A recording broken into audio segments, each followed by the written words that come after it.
নিৰ্বাচনী প্ৰচাৰত আপোনালোকৰ কেনেকৈ কি প্ৰস্তুতি চলি আছে কি ক'ব? নাই আমি সকলোৱে ব্যস্ত। পোনপ্ৰথমে আজি ৰঙালী বিহুৰ ওলগ মই সকলোকে জনাইছোঁ অসমবাসী ৰাইজলৈ। মানে গোৰ্খা উন্নয়ন পৰিষদৰ তেওঁ চেয়াৰমেন হয়। আজি এটা বিহুৰ প্ৰথম দিনাখন আমাক প্ৰীতিভোজ এটালৈ মাতিছিলে, মিটিঙো কৰিলোঁ, ৰাইজৰ লগত আমি কথা বতৰা হ'লোঁ। ৰাইজ একদম ৰেডি পদুম ফুলৰ বিজেপিক ভোট দিবলৈ। আৰু পদুম চিনত তেওঁলোকে ইমান এটা ভিতৰুৱা অঞ্চলত প্ৰেমদাৰ ঘৰত আগতে আহিবলৈ আঁঠুলৈকে মানে কঁকালৰলৈকে বোকা আছিলে। আজি বিজেপি চৰকাৰৰ আণ্ডাৰত 3টা ৰাস্তা আছে। এতিয়া মানে আমিয়ে কনফিউজ কোনটো ভাল ৰাস্তাৰে আমি যাম। আজি এইটো ঘৰলৈ আহিবলৈ মই মোৰ ড্ৰাইভাৰক সুধিছোঁ কোনটো ৰাস্তাৰে নিবা। তেওঁ কৈছে বাইদেউ যোনটো ট্ৰেফিক কম থাকে সেইটো। সেইকাৰণে এনেকুৱা ভিতৰুৱা অঞ্চলত বিজেপিকে ভোট দিব, কাৰণ তেওঁলোকে জানিছিলে কংগ্ৰেছ চৰকাৰৰ দিনত কি আমাৰ এটা ধুদৰ আলিটোৱে কি অৱস্থা আছিলে, পুখুৰীৰ নিচিনা। সেইকাৰণে ৰাইজে মোক সকলোৱে ক'লে যে নাই বিজেপি চৰকাৰ, কাৰণ এই ডেভেলপমেণ্টটো কণ্টিনিউ হ'ব লাগে। বাইদেউ কংগ্ৰেছ দলে কিন্তু নিৰ্বাচনৰ পূৰ্বে 2টাকৈ নিউজ চেনেলক কিন্তু বেন কৰি নিষিদ্ধ বুলি ঘোষণা কৰিছে, কি ক'ব সেই সন্দৰ্ভত? মই এইটো বিষয়ে এইকেইদিন ইমানেই ব্যস্ত আছিলোঁ, কোন 2টা চেনেল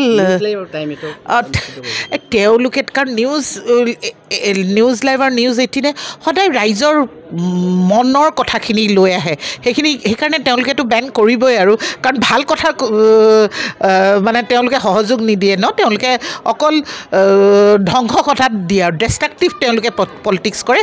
বিজেপি সদায় কনষ্ট্ৰাকটিভ পলিটিক্স কৰে। তপন গগৈ এই সমষ্টিৰ পৰা কিমান সংখ্যাত জিকিব চাগে, কি ক'ব? নাই ভাল ভোটত জিকিব, আৰু গোটেই মহিলাসকলে মানে ভোট দিব আৰু তেওঁলোক।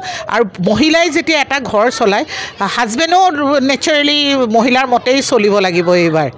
বাইদেউ বিৰোধী দলে কিন্তু কৈ আছে গৌৰৱ গগৈ কিন্তু এই লোকসভা সমষ্টিত বোলে গৌৰৱ গগৈ 2 লাখ ভোটত জয়ী হ'ব বুলি কৈ আছে কংগ্ৰেছে।